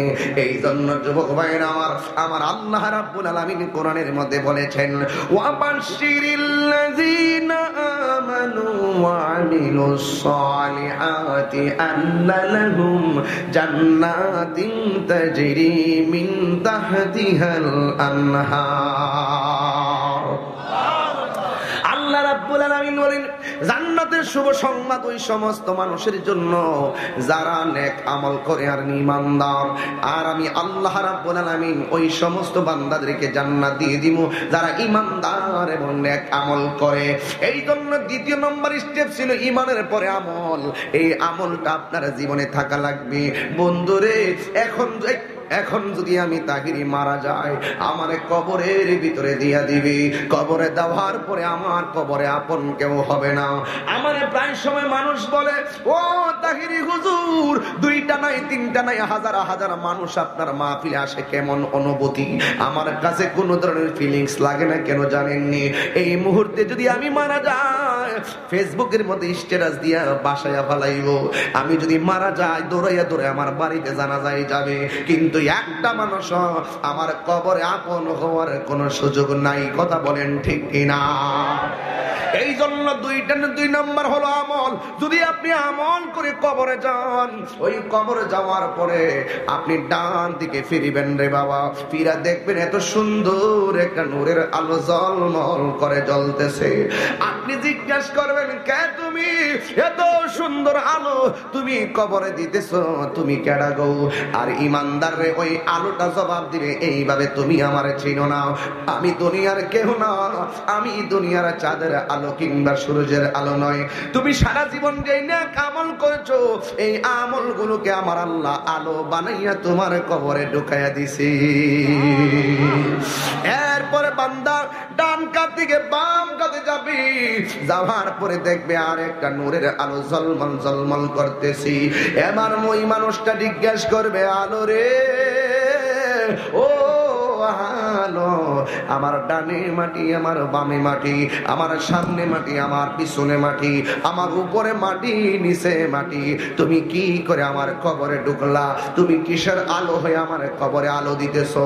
ওই আলো ডাক দিয়া বলবে, আমারে তুমি চিনো না, আমি দুনিয়ার কোন সূর্যের আলো নয়, আমি হইলাম তোমার দুনিয়ার কোরআন তেলাওয়াত। আর জবান খুলে কোন আল্লাহু আকবার। এই জন্য 2 নম্বর বললাম আমল।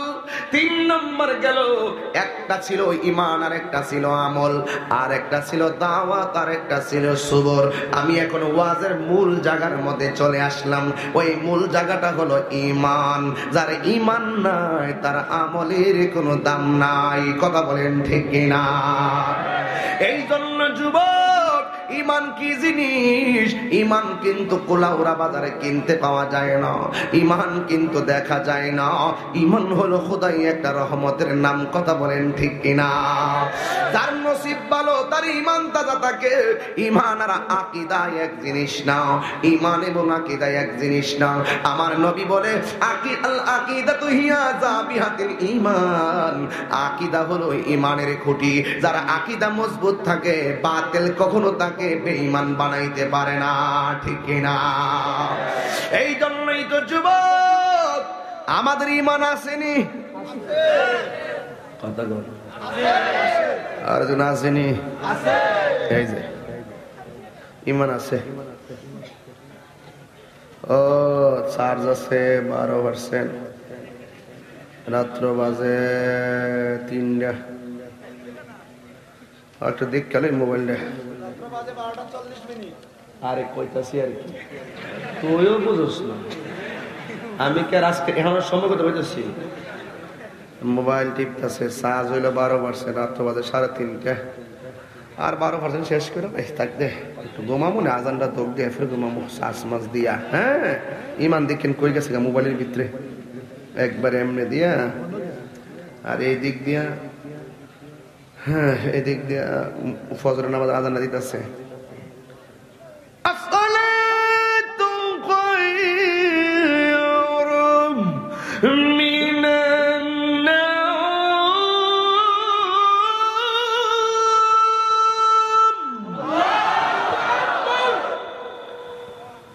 ইমাম সাহেব কই মুয়াজ্জিন মসজিদে কইতাছে ঘুম থেকে নামাজ উত্তম, আর তাই নে মোবাইল টিপতেছে আর মনে মনে শয়তানে ফাও টিপতেছে। নামাজ থেকে ঘুম উত্তম, নামাজ থেকে ঘুম উত্তম। কি আরামও, একবার ডাইনে যা আর একবার বামে যা। চার্জ আছে 12%, চার্জ শেষ করতেছে আর 3% চার্জ আছে। হঠাৎ করে কে? আমি আজরাইল।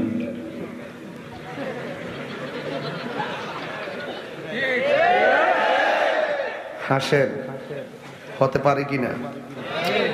হতে পারে কিনা? আর হতে পারে কিনা? 2% আছে আর কি। কে? আমি আজরাইল। না, আমি আজরাইল। আর মোবাইল টিপবো, মোবাইল টিপবো, মোবাইল টিপ চলবো। যে কোন মুহূর্তে কিন্তু আসতে পারে, তখন তুমি প্রস্তুত নাও থাকতে পারো উযু করার, তুমি প্রস্তুত নাও থাকতে পারো পবিত্র হওয়ার। আজকে বহুত পোলাপান দেখা যায় প্রস্রাব করে ঢিলা গুলো ফল হয় না। তুমি মনে করতে পারো যে কোনো মুহূর্তে তোমার মৃত্যু আসতে পারে, পবিত্র অবস্থায় যেন তোমার মৃত্যু হয়। ঠিক কিনা বলেন? যে কোনো মুহূর্তে তোমার মৃত্যু আসতে পারে। পারে কি পারে না বলেন? যারা ঈমান আছে তারা সবসময় এই চিন্তাটা করে। যারা বেঈমান তাদের জন্য এই চিন্তা নাই। পরের জায়গা পরের জমিন,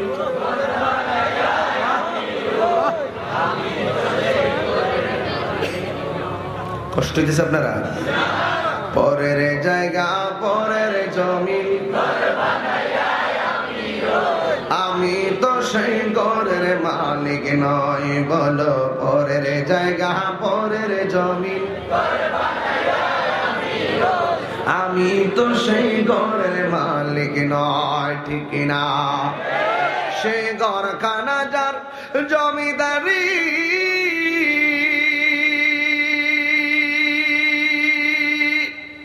আমি পাই না তাহার হুকুম জারি। সেই ঘরখানা যার জমিদারি, আমি পাই না তাহার হুকুম জারি। আমি পাই না জমিদারের দেখা, আমি পাই না জমিদারের দেখা। মনের দুঃখ কারে কোন, আমি তো সেই ঘরের মালিক নয়। পরের জায়গা পরের জমিন, আমি তো সেই ঘরের মালিক নয়। বলো পরের জায়গা পরের জমিন,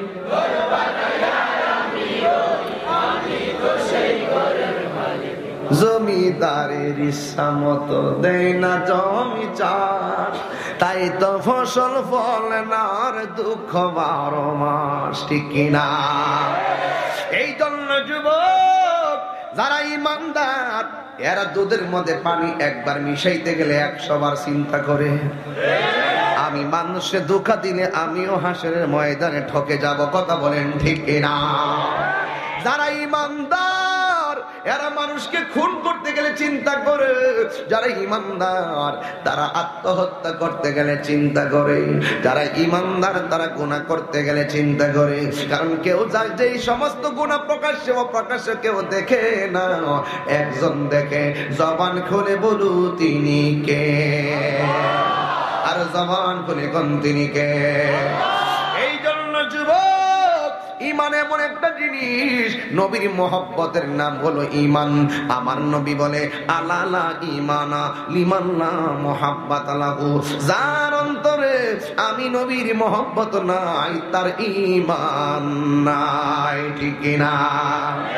দলিল দলিল দলিল। قال النبي নবীটু সাল্লাল্লাহু আলাইহি ওয়াসাল্লাম লা ইউমিনু আহাদুকুম হাত্তা কুনা হাব্বা ইলাইহি মিন ওয়ালিদিহি ওয়া ওয়ালাদিহি ওয়ান নাসি আজমাইন, যতক্ষণ পর্যন্ত মা বাবা সন্তান সন্ততি ওয়ান নাসি আজমাইন সকল মানুষের চাইতে যতক্ষণ পর্যন্ত আমার নবীরে মহব্বত করবে না ততক্ষণ পর্যন্ত কেউ ঈমানদার হইতে পারবে না। ঠিক না? এই জন্য বন্ধুরে মহব্বত কারে কই? উঠ ওড়স না, কি হবে তো মমনা দাস না। তুমি কি নবীরে ভালোবাসো? জিও।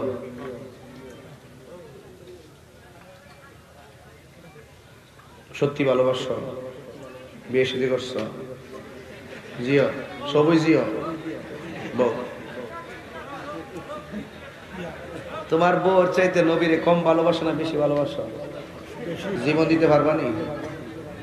তুমি যে নবীর বেশি ভালোবাসো বাইর জায়গা দিয়ে বলি তোমারে, এটাই সঠিক। ওয়ান নাসি আজমাইন সকল মানুষের চাইতে নবীকে মহব্বত করতে হবে। পলকে জীবন দিয়ে দেব যদি নবী তুমি চাও। ঠিক না? ওগো আর জিহিয়া আমার এই জীবনে একবার দেখা দাও না ইয়া রাসূলুল্লাহ হাবিজি ইয়া হাবিবাল্লাহ, বলো না ইয়া রাসূলুল্লাহ ইয়া হাবিবাল্লাহ। ঠিক না? সবার চাইতে বেশি নবীকে মহব্বত করতে হবে। আসো দেখি একটু, তোমার থেকে বিয়ে শাদী করছো তাই না, তাইলে তোমার থেকে একটা ওয়াজ বাইর করি, আসো দেখি সামনে যাই ইমান কি জিনিস আর মহব্বত কি জিনিস। আসল জায়গায় এসে বলছি, এবার যা থাকে কপালে কথা ইনশাল্লাহ সকালে হবেই। কথা বলেন ঠিক না বেঠিক? এক সাহাবী আমার নবী যখন ওয়াজ করে সাহাবীটা কুরার মধ্যে বইয়া বইয়া চোখের পানি ফালায় কান্দে। রাসূল ওই চোখের পানির ব্যাখ্যা, এই লোকটা কেডা উঠছে, এই লোকটা কেডা? না না ওইটা কেডা কেডা কেডা? বাদাম।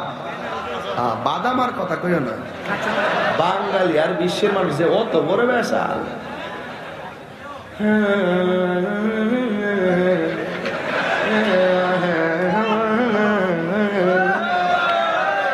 আরে বাপরে বাপরে, বাঙালি যে কি না ধরে রে, এত সুন্দর কোরআন তেলাওয়াত করছি ইডিরে ভাইরাল করতে না। কি যে একটা অবস্থা! দেখ আমি আবার খুশি হয়েছি, গরিব মানুষটা উঠতে গেছে। ঠিক কিনা গা? গরিব মানুষটা কি হয়েছে গা?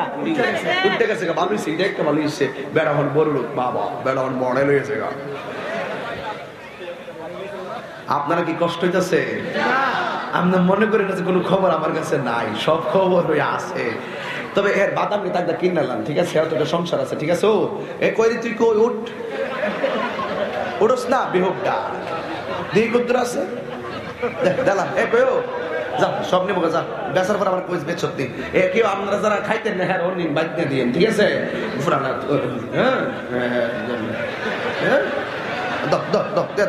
বাবা সব বাদাম বেচালা, এই দেন স্বপ্ন স্বপ্ন একবারে নিয়ে হ্যাঁ বাদামটা শেষ উঠ বেহুবটা। শেরপুর দিকে আইছে, কইও শেরপুর দিকে আইছে, হ্যাঁ বাদামটা নিয়ে নো, 10 টাকা 5 টাকা 20 টাকা ব্যাপার না, নেন হ্যাঁ নিয়ে এটা শেষ করে। শেষ করার পর আমার কইছে বাকি থাকলে আমার গাড়ি দিয়ে দিস, তো ঠেয়া দিয়ে দিব ইনশাআল্লাহ। উইটা জায়গাতে কিও ঠিক নিও, সবার তো একটা সংসার আছে, আছে না ভাই? ঠিক আছে। মোবাইলে কত টাকা খরচ করেন, বাদামও খাইলেন, ভিটামিনও খাইলেন, ফাঁকে দেখেন সংসারটা চললো মাশাআল্লাহ। আবার ও একটার পরে ওয়াজ করলে কিছু ডাইনেভামে যাওয়ান লাগে, এর লাগে তো আমি ডাইনেভামে যাই। যদি 8টার পরে ওয়াজ করতাম ঈদ তো একটা কথা পেলাম মিলে সোজা ওয়াজ করে জানা মিলে, ঘুমের টেনশন আছে না, এই ঘুমটা মাঝে মাঝে বাঙ্গাল লাগে, অত সোজা না 1টার পরে ওয়াজ করা। কি বলেন ঠিক আছে নি কথাটা? কেমন দিলাম? হ্যাঁ ঠিক আছে, আল্লাহ আকবার জোরে গান। তা আমার নবী চোখের পানির ব্যাখ্যা বোঝার ক্ষমতা আছে না নাই? কথা কোন আছে না নাই? আমার নবী কয় এই পাগলা, নবী যারে পাগলা কয় এর দাম কম না বেশি? আমার একটা লোক যদি দেখা গেল আমি যদি কিরে পাগলা কি খবর, এটা কি এটা কইছি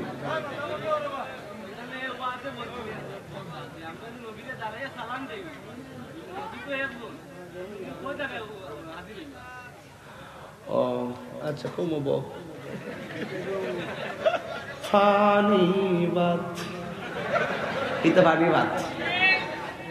কইতাছি চুপ চুপ কর, চুপ করিস না। হ্যাঁ তো কইতাছে আমরা যে নবীরে সালাম দেই, নবী কই জায়গাত? হ্যাঁ ঠিক আছে, আমরা যে নবীরে সালাম দেই, নবী কই জায়গাত হিসাবে তো আমার সামনে আপনি আইছেন, আপনারা সালাম দিলাম। ওর নবী আছে মদিনাতে নাকি? ওর নবী কয় জায়গাত আছে? হ্যাঁ, এটা একটা কথাই। তোমার প্রশ্নটা আসলে সালামের মধ্যে সীমাবদ্ধ রাখতাম পারতাম না, এটা রইল হাজির নাজির মধ্যে নীতি। নবী হাজির হইতে পারে কিনা, হাজির হয় কিনা, এই জিনিসটা তোমার কইতে বুঝছো নি বাবা। এক বেটা মানে কইছিল, হুজুর নবী যদি হাজির হ তইলে আমার দেখান চান দিহি। এক কেডা উঠছে নি, এটা টুফি লাগাটা। হ্যাঁ, এটা নিজ্ঞা, এটা নিজ্ঞা। হ্যাঁ কি তা আরেকটাইছে কনফার্ম মার্কেট হয়ে গেছো। যাক নে নে নে, সবাই নিন গা নিব নিব, ফাগলা চিন্তা করিস না। যাক আস্তে কথা করা শুরু করেছে, এই জন্য লাইনটা দিয়ে কয়ে দিছি। একবার এখন জিজ্ঞাসি যে হুজুর নবী যদি হাজির হয় তাহলে আমার দেহাইন চান্দি। আমি কইলাম তোমার কান্দের মধ্যে দুজন ফেরেস্তা আসেনি? আছে। আমি কি ফেরেস্তার দেহাইন চান্দি? এটা তো সম্ভব না। আমি কই মানুষ নিয়ে আসে যে কহ মানি, আমি এইটাও আমি দেখান সম্ভব না, কিন্তু মানি নবী হাজির নাজির।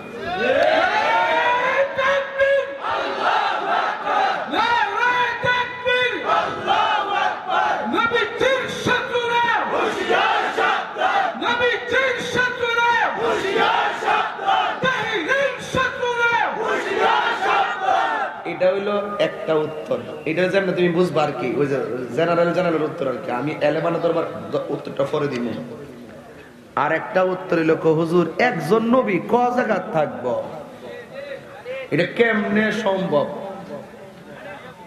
আমার কবরে যখন নবীর প্রশ্ন করা হবে যে কবরে নবী থাকার ক্ষমতা আছে না নাই, তো একসাথে যদি 500 কবর দেই, 500 কবর, কবর একজন নবী কি সব কবরে থাকা সম্ভব? জি সম্ভব। তার উত্তর দিবেন আজরাইল কয়জন? একসঙ্গে 150 মানুষকে যদি ফুসকুনিতে ফেরে জায়গা সব যদি একবারে মরে জায়গা, এক আজরাইলের পক্ষে সবগুলো রুহু কবজ করা কেমনে সম্ভব? কথা বলেন ঠিক না বেঠি? রাসূল বলেন ইন্নাল্লাহা যাওয়ালিয়াল আরদা ফারাআইতু মাশারিকাহা ওয়া মাগারিবাহা, পূর্ব পশ্চিম দ্বারা আমার কাছে আল্লাহ এত ছোট করে দিয়েছেন আমি হাতের তালুর মধ্যে সব দেখতে পারি। সুবহানাল্লাহ। জালালউদ্দিন সুয়ুতী রাহমাতুল্লাহ আলাইহি বলেন আমার জীবনে আমি 75 বার দেখছি নবী আমার সামনে দাঁড়ায় রয়েছে। যার চোখের মধ্যে আবু জাহেলের চশমা লাগাইছে হেরা দেখতো না, যার চোখের মধ্যে হযরত আবু বকর সিদ্দিকের চশমা লাগাইছে তারা দেখবো। তবে রাসূল হাজির হওয়ার ক্ষমতা আছে না নাই? রাসূল দেখার ক্ষমতা আছে না নাই? তবে কবরে গেলে বোঝা যাবে। কথা বলেন ঠিক না বেটি? ইয়া আইয়ুহান নাবিয়্যু ইন্না আরসালনাকা শাহিদাও ওয়া মুবাশশিরাও ওয়া নাযীরা। সুবহানাল্লাহ। এইজন্য যুবক ভাইরা আমি বলতে চাইছি, তাকে দিকে যেতে আমি প্রশ্নের উত্তর দেই না, এটা আমার অভ্যাস নাই। এরপরে আমার নবী বলতেছেন এই সাহাবী তুমি কাঁদতেছো কেন? সাহাবী ডাক দিয়ে নবী গো আপনার জন্য আমার যত সম্পদ আছে সব দিনের জন্য আমি কুরবান দিয়ে দিছি। ইয়া রাসূলুল্লাহ আপনার জন্য আমি জীবনটা দিতে প্রস্তুত আছি। ইয়া রাসূলুল্লাহ আপনার পিছনে আমি নামাজ পড়ি। ইয়া রাসূল সুবহানাল্লাহ কোন লাগে? ইয়া রাসূলুল্লাহ আপনার সঙ্গে আমি ইফতার করি। ইয়া রাসূলুল্লাহ আপনার সঙ্গে জিহাদের ময়দানে যাই। ইয়া রাসূলুল্লাহ আপনার প্রেমে আমি সব সম্পদ বিলাইয়া দিয়ে দিছি। কিন্তু সব আমার ঠিক আছে, কিন্তু একটা জায়গায় সমস্যা আছে। কয় কি?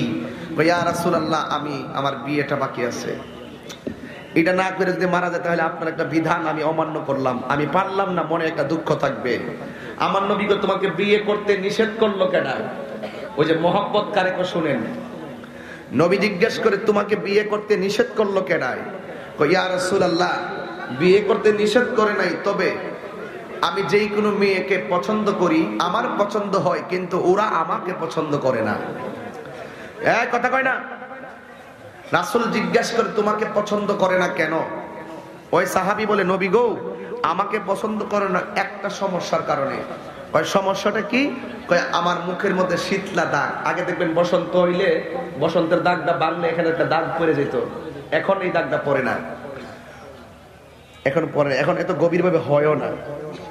আমার গালের মধ্যে বসন্তের দাগ, এই দাগটা দেখলেই কেউ আমার পছন্দ করে না, কিন্তু আমি ঠিকই সবার পছন্দ করি। তবে নবী গো, আমি আপনারে আমার জীবনের চাইতে বেশি ভালোবাসি। রাসূল ডাক দিয়ে তোমার পছন্দ করে না, তুমি বিশ্রী দিককে পছন্দ করে না। এবার আসতে, এবার রাসূল ডাক দিয়ে ঠিক আছে, আমি একটা কাগজের মধ্যে একটা লেখা লিখতেছি। এবার একটা কাগজে লেখা লিখছে, লিখে আমার নবী কাগজটার এইভাবে বাইন্ডিং করছে।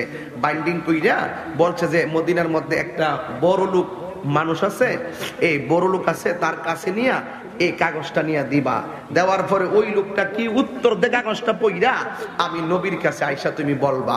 এরপরে আমার নবী এই কাগজটা নিয়ে ওই বড় লোকের বাড়িতে চলে গেছে, একদম ধনাঢ্য ব্যক্তি, যাইয়া বলছে, ইয়া ও, আপনার কাছে আমার নবী একটা কাগজ পাঠাইছে। এবার আমার নবীর কাগজ মোবারকটা পাইয়া এই লোকটা, বড় লোক মানুষটা কাগজটা এমনি খুলছে, আর ওই তার এইভাবে খুললা কাগজটা পড়তেছে, বলতেছে, পত্র বাহকের কাছে আসসালামু আলাইকুম, বিসমিল্লাহ লিখে আসসালামু আলাইকুম, পত্র বাহকের কাছে আপনার একমাত্র কন্যাকে বিয়ের প্রস্তাব করছি, ইতি মুহাম্মদ রাসূলুল্লাহ সাল্লাল্লাহু আলাইহি ওয়াসাল্লাম। এখন এটা দেখিয়া বড় লোকের ডাক দিতেছে, এমনি ওই মেয়েটা তাকায় দিছে ভিতর থেকে, কি আইছে কাগজটা দেখবার লাগিয়া। হুট করে কি কথা বলতেছি ডাক মেয়েটা বুঝতেছে না। পরে লোকটা ডাক দিয়ে কয়, শোনো, নবী লেখছে আমার একমাত্র মেয়েকে তোমার কাছে বিয়ে দেওয়ার জন্য, কিন্তু তোমার যে চেহারা আর যে নমুনা, আমার এত সুন্দরী মেয়ে, মদিনাতে এমন সুন্দরী মেয়ে এখন আপাতত নাই, এত সুন্দরী মেয়েকে তোমার হাতে আমি বিয়ে দিতে পারবো না, তুমি যাইয়া বলে দিও আমি রাজি না। এই কথা বলার পরে লোকটা চোখের পানি ফেলে কান্না শুরু করলেন। আরে আমার নবী পাঠাইছে, এই লোকটা এমন ভাবে না করলো, চোখের পানি ভালায় কাইন্দা রুম থেকে বের হয়ে যাচ্ছে। আর ওই দিক দিয়া মেয়েটা দৌড়াইয়া বাবার কাছে আসছে, আয়েশা ডাক দিয়ে কয়, ইয়া রাসূলুল্লাহ, ও সরি, ও বাবা, বাবা, ও বাবা, একটা লোক এসেছিল একটি কাগজ নিয়ে, দেখেছি আসার সময় তার চেহারাটা ফুরফুরে ভাব ছিল, হাসি হাসি ভাব ছিল, কিন্তু লোকটা যাওয়ার সময় চোখের পানি ফেলে কান্না করে গেল, তার কারণটা কি? এবার বাবা ডাক দিয়ে কি, মারে, ও মা, তুই আমার একমাত্র মেয়ে, আমি অত্যন্ত, আল্লাহ আমাকে অনেক সম্পদ দিয়েছে, আর এই লোকটা আসছিল নবীজি, এই লোকের সাথে তোমার বিয়ে করে প্রস্তাব করছে, কত দেখি এটা কি সম্ভব? আমার তোমার পক্ষে কি মাইনা নেওয়া সম্ভব? আর আমার পক্ষে কি আমার একমাত্র মেয়েকে তার হাতে বিয়ে দিতে পারি? নাই তার টাকা পয়সা, নাই তার চেহারার রূপ, আর তুমি আমার মেয়ে কত সুন্দরী, তোমাকে আমি কিভাবে এই পাত্রের হাতে তুলে দেই?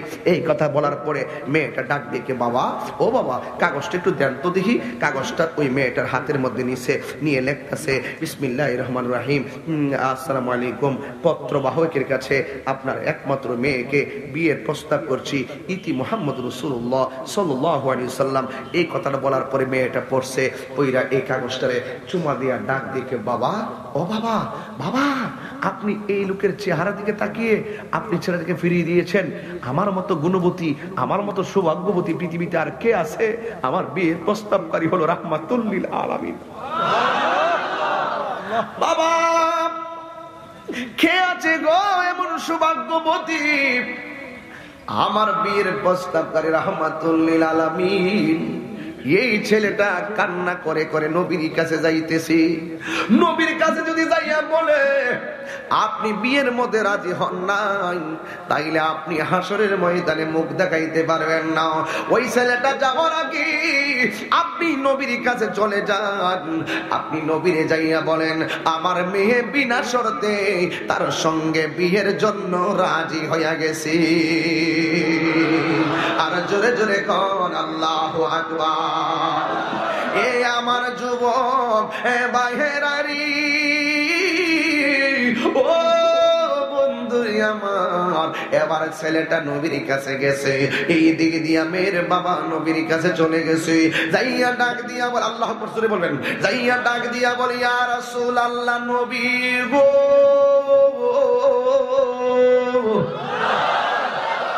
ও মায়া নবীজি, শুনেছি আপনার এই পত্র পাইয়া আমি তার না করেছিলাম, আমি বিয়ে দিব না আমি না করেছিলাম, কিন্তু আমার মেয়ে এক বিনা শর্তে বিয়ের মধ্যে রাজি হয়ে গেছে। এই কথা বলার পরে আমার নবী তার সামনে ছেলেটার ডাক দিয়া বলে, তুমি যে বিয়ে করবা মেয়ের মহরানা দেওয়ার মতন টাকা আসেনি। এই ছেলেটা ডাক দিয়া বলে, ইয়া রাসূলুল্লাহ নবী গো, আমার যত টাকা ছিল এমনকি আমার কাপড়গুলা পর্যন্ত বিক্রি করে দিনের জন্য আমি জিহাদের ময়দানের জন্য কুরবানি দিয়ে দিছি। ইয়া রাসূলুল্লাহ নবী গো, আমার একটা পাত্র কাপড়, এই কাপড়টা ছাড়া আর গেঞ্জিটা ছাড়া আমার কাছে আর কোনো সম্পত্তি নাই। এই মুহূর্তে সাহাবীরা তারা সামনে দাঁড়াইয়া গেছে। তার নাম ছিল হযরতে সাদ সালামি। ডাক দিয়া বলে, ও বন্ধু চিন্তা করো না, আমরা তোমার বিয়ের জন্য তোমার জন্য আমরা নিজেরা তোমাকে টাকা দিব। এবার বন্ধুরা মিল্লা অনেকগুলো টাকা তার হাতের মধ্যে দিল। আমার নবী ডাক দিয়া বলে, ও সাদ সালামি, বিয়ের পাকাপাকি হয়ে গেল। এবার আমার নবী বলে, যাও যাও মার্কেটের মধ্যে গিয়ে সুন্দর বাজার করে নিয়ে আসো। যে সাদ সালামের কাছে কোনো টাকা নাই, এবার তিনি গেছেন টাকা দিয়ে বাজার করার জন্য। পরিবারের জন্য তিনি শাড়ি কিনলো, সব কিছু গুছাইলো, সব কিছু গুছাইয়া তিনি বাজার করবেন। বাজারটা যখন শেষ পর্যায়ে গেল, যেই মাত্র টাকাগুলা দিবে রে, হঠাৎ করে সাদ সালামি বলেন, আমি একটা আওয়াজ শুনলাম, হাইয়া আলাল জিহাদ, হাইয়া আলাল জিহাদ। তোরা কে আসত রে? নবীরে মারার জন্য পরিকল্পনা করতেছে, দিনের জন্য জিহাদের ময়দানে তোরা যা পাইয়া। এই কথাটা সাদ সালামি কানের মধ্যে আইসা ঢুকছে। আমার নবীজি জিহাদের ময়দানে ডাক এসেছে। ওই সাদ সালামি ইন দি মিন টাইমে বিয়ের যেই কাগজপত্র, যে কাপড় চোপড় আছে সবগুলো মালিকের কাছে ফিরাইয়া দেয়। ডাক দিয়া বলে, আমার বিয়ের কাপড় লাগবে না। ওই দিক দিয়া জিহাদের ডাক এসেছে। এবার এই সাদ সালামি দৌড়াইয়া, এতক্ষণ ছিল বিয়ার মার্কেটে, এখন চলে গেছে অস্ত্রের মার্কেটে, গেছে তলোয়ার কেনার জন্য। যাইয়া ডাক দিয়া বলি, আমার কাছে কিছু তলোয়ার কিনলেন, মাথার হেলমেট কিনলেন, যুদ্ধের জামা কিনলেন, কিন্না আর বাড়ির মধ্যে যাই নাই। সেকেন্ডের ভিতরে আমার নবীর প্রেমে এসে দৌড় মারছে। আমার নবীরে মারবে এমন সাহসকার, কোরআনের বিরুদ্ধে কথা বলবে এমন হিম্মতকার, ইসলামের বিরুদ্ধে কথা বলবে এমন সাহসকার। এই কথা বইলা হাতের মধ্যে তলোয়ার লইয়া সাদ সালামি যুদ্ধের ময়দানে গেল। এই দিক দিয়া বীর অনুষ্ঠান পাকাপাকি, ওই দিক দিয়া বন্ধু বন্ধুরে কই কি ব্যাপার, সাদ সালামি কোথায় গেল? ওই সাদ সালামি যুদ্ধের ময়দানে চলে গেছে। আমার নবী যেই মাত্র শুনছে গো, আমার নবী শুনিয়া সোজা চলে গেল যুদ্ধের ময়দানে। কিন্তু যুদ্ধের ময়দানে সাদ সালামিকে খুঁজে পাওয়া যায় না। আমার নবী আকাশের দিকে তাকায়, সাদ সালামিকে দেখা যায় না। আমার নবী লাশের শাড়ির মধ্যে তালাশ করি, কিন্তু সাদ সালামিকে খুঁজে পাওয়া যায় না। আমার সাদ সালামি কোথায়? হঠাৎ করে তাকাইয়া দেখি গো, সদ্য জাত যেন একটা নূরের পুতুলের চেহারা, এমন ভাবে চোখের মধ্যে তীর ঢুকানো, গালের মধ্যে তীর ঢুকানো, বুকের মধ্যে তীর ঢুকানো। আমার নবী তাকাইয়া দেখি এই সাহাবীটা আর কেউ না, এই সাহাবীটা হলো হযরতে সাদ সালামি। আমার নবী তাকাইয়া চোখের পানি ফেলাইয়া কান্না শুরু করলেন। আমার সাহাবী, আমার সাদ সালামি বিয়ের পিড়িতে বসে নাই, কেনাকাটা করতে আইসা বিয়ের শাড়ি কাপড় না কিন্না, অস্ত্র কিন্না, দিনের জন্য জিহাদের ময়দানে আসিয়া আমার সাদ সালামি জীবন দিয়া দিছে। এই কথা বইলা আমার নবীর মনটা খারাপ করে চোখের পানি ফালাইয়া কান্দে। আর আমার নবী আল্লাহ গো কইয়া ডাকটা মারলো, আসমানের দিকে তাকাইলো। তাকায়া আমার নবী যখন তাকাইলেন, হঠাৎ করে আমার নবী তাকায় একটা মুস্কি হাসি মারলেন। জোরে জোরে কোন সুবহানাল্লাহ। এবার আমার নবী মাথা মুবারকটা নিচু কইরা ফেলাইলেন। একটা সাহাবী ডাক দিয়া বলে, ইয়া রাসূলুল্লাহ, ইয়া হাবিবাল্লাহ, নবী গো ও মায়ার নবী, দয়ার নবী, আপনি সাত সালামির দেখার জন্য যুদ্ধের ময়দানে আসলেন। আয়েশা আপনি চোখের সাত সালামির চেহারা দেখিয়া আপনি একটু চোখের পানি বানাইয়া কান্না করলেন। মনটা দেখলাম অনেক খারাপ, কিন্তু হঠাৎ করে আপনার চেহারাটা আসমানের দিকে তুললেন, তোলার পরে একটা মুস্কি হাসি মারলেন। তার কারণটা কি? এই ব্যাখ্যাটা একটু আমাদেরকে বলেন না। একবার লাশের দিকে তাকাইয়া চোখের পানি ফালাইয়া কাঁদলেন, আর আসমানের দিকে তাকাইয়া মুস্কি হাসি হাসলেন। আপনারা জবান খুলে বলেন, আমার নবী হাকিকত বোঝার ক্ষমতা আছে না না? ও গো আমার নূরের নবী, দেখিতে চাই তোমার নূরের ছবি। হাত তুলবেন নি সবাই, হাত তুলবেন নি, বল না। ও গো আমার নূরের নবী, দেখিতে চাই তোমার নূরের ছবি। জন্ম আমার আর বাংলাদেশে, জন্ম আমার আর বাংলাদেশে, রেখেছ আমায় পাগল করে। জন্ম আমার বাংলাদেশে, রেখেছ আমায় পাগল করে। আর রাসূল তোমার ভালোবাসি, মনরে হয় যার করি। বুকের মাঝে জ্বালায় আমার, দূর হবে তো মারে দিদারে, দূর হবে তো মারে দিদারে। উম্মতের দরদি তুমি, তোমার প্রেমে এর পাগল আমি। বলো উম্মতের দরদি তুমি, তোমার দিদারে আশা রাখি। মায়া যদি লাগে তোমার, মায়া মার দাও না দেখা মেরে গরি। মায়া যদি লাগে তোমার, দাও না দেখা গো মেরে গরি। বলেন না, রাসূল তোমায় সে মনোহৃদয় যার করি। বুকের মাঝে জ্বালায় আমার, দূর হবে তো মার দিদারে, দূর হবে তো মার দিদারে।